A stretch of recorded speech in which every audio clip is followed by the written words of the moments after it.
Hello everyone, this is Rick and welcome to Astral Club. This is going to be Q&A number 5.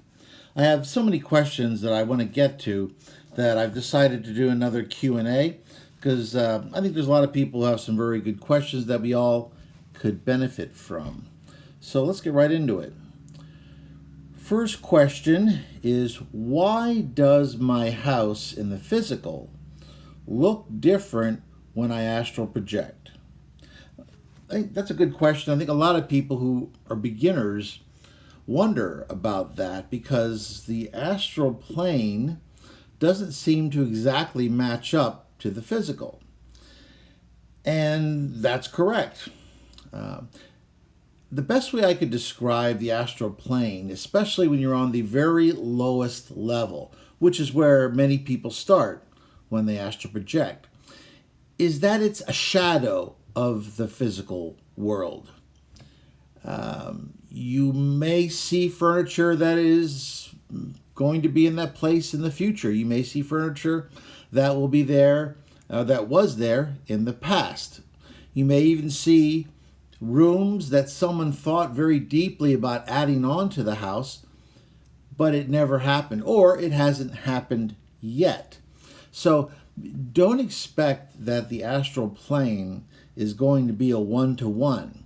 It won't. It's nothing. The lowest astral plane is nothing more than a shadow of the physical, and there can be slight differences that you'll see, or even sometimes some major differences. I know when I first astral projected as a child, I'd go downstairs and see furniture that my parents had when they first moved into the house when I was 1 year old. And I've seen furniture that will be there in the future as well when my parents have sold the house and someone else is going to take it over. So if your vision isn't exactly one-to-one when you astral project, don't think that perhaps you didn't astral project. Just understand that you're going to see something different when you're in the astral plane. The next question isn't strictly astral projection oriented, but I get it on a regular basis, so I just want to make sure I can address it one more time. This is from Sea Weasel. What do you know about the history of the gray aliens? I don't know an awful lot about them. I have encountered them several times, once on their ship, once on a base on the moon, and once in another time that I don't want to talk about right now. But what information I did get from them is that millennia ago, their sun started heating up, and it became very difficult for them to continue to live on the surface of their home world. They did a couple different things. One thing they did was start tunneling and building cities underground. They also started a space program where they started exploring our galaxy for other worlds. And that's about all I really know about them. Next question is from Free Game Fall. Thanks for offering your help. When I attempt to astral project, I feel that I get close, but then I get excited and the sensation is gone. How should I deal with this excitement? Well, emotional equilibrium is absolutely crucial when you're astral projecting. The astral cord that connects your astral body and your physical self is a finely tuned instrument. Any strong emotion, especially fear, but even great amounts of joy, or in this case, excitement, can be enough to end an astral projection because the body is interpreting this emotion you're feeling in the broadest possible sense as a threat. So in order to astral project, you have to maintain emotional equilibrium. In the past, I said you should also be balanced in your emotions. For instance, if you're very depressed, I don't recommend you astral project because you will be drawn to energies that will feed that depression and make it even worse. So emotional equilibrium, absolutely necessary. Do your best to contain your excitement, your fear, or any other strong emotions, because they will end your astral projection, in this case, even before it begins. This is from a rogue ant. What are some of your best tips on getting to the vibrational stage?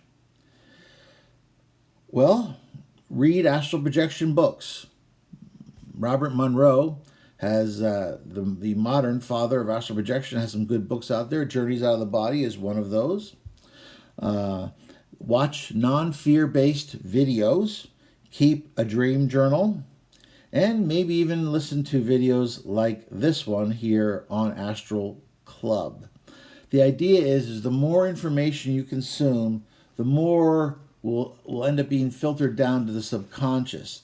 So the subconscious will understand what exactly you're looking for, and it will gain comfort in understanding that this phenomena is safe to do. Okay, next question. I don't have a name on this one. Do you have any techniques for retaining your astral projection? Yes, keep your phone by your bedside.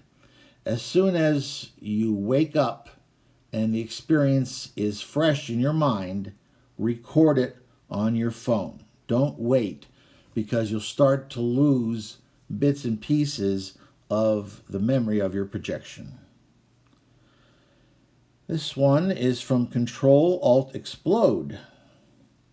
When you astral project, do you still have the same sense of self? My answer to that is absolutely. When I astral project, I feel precisely as I do when I'm in the physical, in a normal waking state. There's another part of the question. How does existence in the astral feel compared to the waking world? Here we deal with all kinds of unpleasant emotions. Are these present in the astral, or is there only peace? This is an interesting question to answer because I've experienced both extremes. When I'm in a balanced emotional mood and I astral project, I really don't report any strong feelings of any sort. I seem to be just very cerebral, very mental, and not very emotional. On the other hand, if I'm feeling a lot of emotion before I astral project, it could become even greater, multiplied many times over, in such that the emotion will overwhelm you. I mentioned depression just a minute ago. I had one projection many years ago where I was feeling depressed. I astral projected anyway against my own advice. And I found myself mired in this place where I could barely move because I was so deeply depressed. So the astral is a very interesting place. You can be unemotional or you can become extremely emotional. I think it magnifies what you already feel in the physical.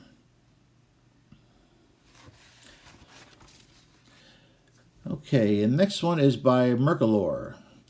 Is it possible to learn ability, knowledge, or things like a foreign language fast when you astral project? Wouldn't that be great? I think that'd be fantastic. Unfortunately, it's not the way it works. It might be possible if you were able to download, say, a large amount of information about a particular topic. I have done things like that in the past. Unfortunately, when you return to the physical, essentially what has occurred on the astral is that the Pacific Ocean has been poured into a shot glass. So what happens? It all ends up flowing over the sides and is gone. Your physical mind only has a very limited capacity.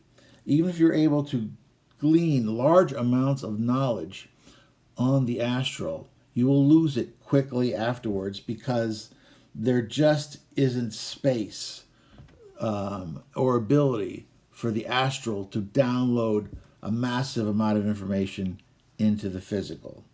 What I do notice is that from time to time I will get ideas. I'll get little mini visions, deja vu, and I'll know what's going to happen next. So it's like there's fragmentary amounts of this information that remains, but isn't easily reachable for me on a regular basis. This is Kevy 96. When you look into the future, are you looking into a set timeline or possible timelines?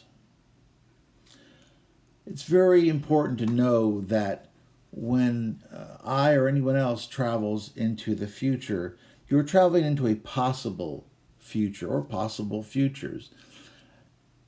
Man has freedom of will. There is no future that is engraved in stone until we, as a race, decide upon that path, and then it then becomes a fixed point, and eventually becomes the present, and then the past. Kevy went on to ask me additional questions. He was wondering if there was some way you could go into the future and remove some minor annoyance so that it wouldn't happen to you. I mentioned that, of course, if you looked at a near future event that was going to be an actual future for yourself, it might be possible, if you happen to be at the right place at the right time, to gain the right knowledge to avoid that particular bump in the road. He asked an additional question. He was wondering if there'd be some way that you could see a horrific tragedy, or if there was something that happened in the past. Could you go back in the past and change this particular event? There's a lot to think about there, and certainly movies and fiction have dealt with these types of topics. My personal belief is that the past is fixed and that you can't change it. However, if I could do so, I probably wouldn't do so.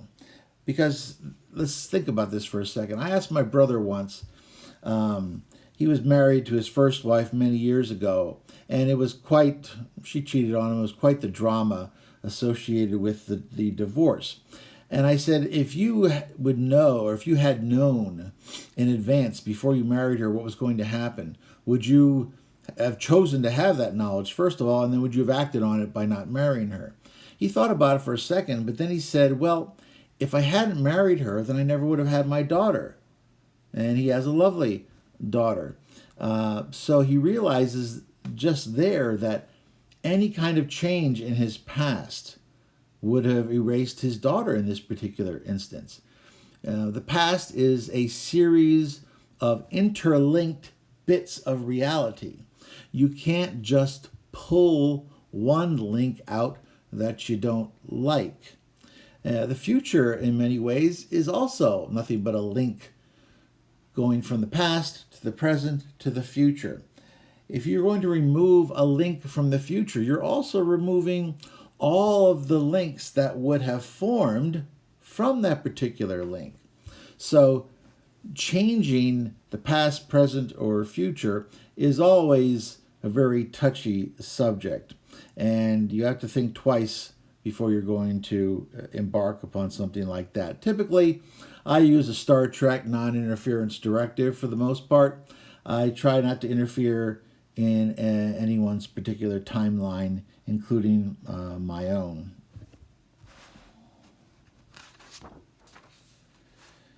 Okay. One more. Now here's someone who did astral projection in their younger days, and they wanted to know whether the galaxy of ours is teeming with life or if it's fairly barren. From my experience, and keep in mind, I have only seen a very, very small portion of our galaxy. I've seen plenty of planets that have simple life on them. However, planets that have more complex, self-aware life seem to be a lot more rare than perhaps we'd like to think about, or what have you. I think relatively simple life is pretty much abundant from what I've seen. If it can evolve on a planet that is cool and has water, it generally does. But as far as complex life with civilizations, that's that's a whole different matter. And I think it's one good reason why we need to take care of this particular planet, because it's a rare jewel that supports our society and our civilization. And it's something that we need to take a lot of steps to be sure that we don't abuse it or ruin it, because despite what science fiction likes to say, there is no easy way that we can just leave this planet behind. This is our home. This is where we're going to live. This is where we're going to die. And this is where our children and our children's children are going to live and eventually pass on. So we need to take care of this precious jewel. Another question here, and this is a common question. I know I've addressed it before, but it wouldn't hurt to talk about it again. This was PM me, Steam Key Please. He wanted to know what the difference is between lucid dreams and astral projection. And I get this question on a regular basis. And I'll just reemphasize again so people understand what the difference is. When you lucid dream, this is an environment that your brain is creating. It doesn't exist outside of yourself. Typically, you'll find yourself in this dream environment. You'll find that you are lucid. You realize that you're in the dream. Once you realize that, you can control the environment. I think I mentioned an example once in one of my other videos that I found myself in the back of the yard of my parents' home, and there were some people standing by, and I think I'd seen Charlton Heston in The Parting of the Red Sea, a movie recently, and I said, I'm going to bring a boiling tidal wave in. And of course the people laughed standing next to me, but I waved my hand, and all of a sudden this gigantic tsunami tidal wave came in. And just when it looked like it was going to hit, I put up my hand and I made it freeze into a gigantic tsunami popsicle.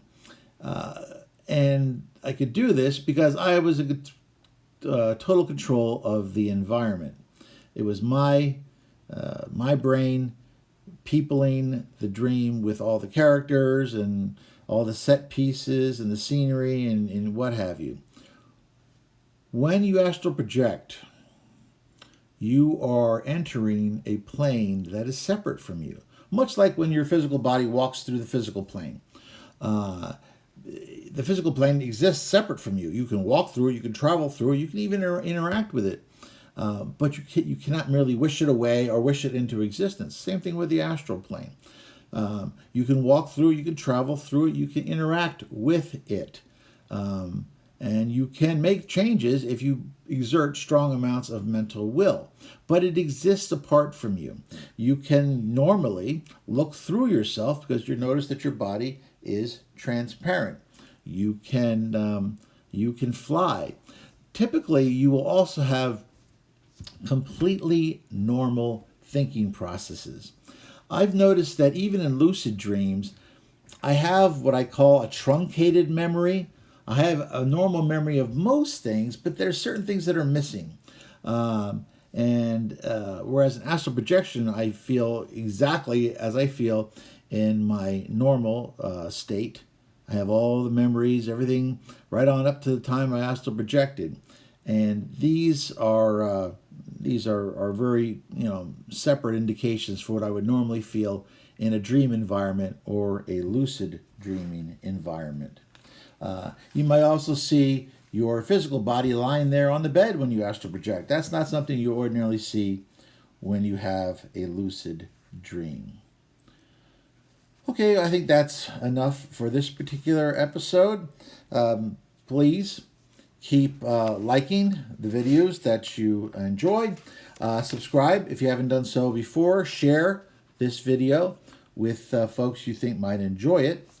And please leave your comments and questions below. I'll do my best to follow up with them as quickly as possible. And I'll leave a link to the website in the description below as well. I hope you have a great week. And as always, I will see you on the astral plane.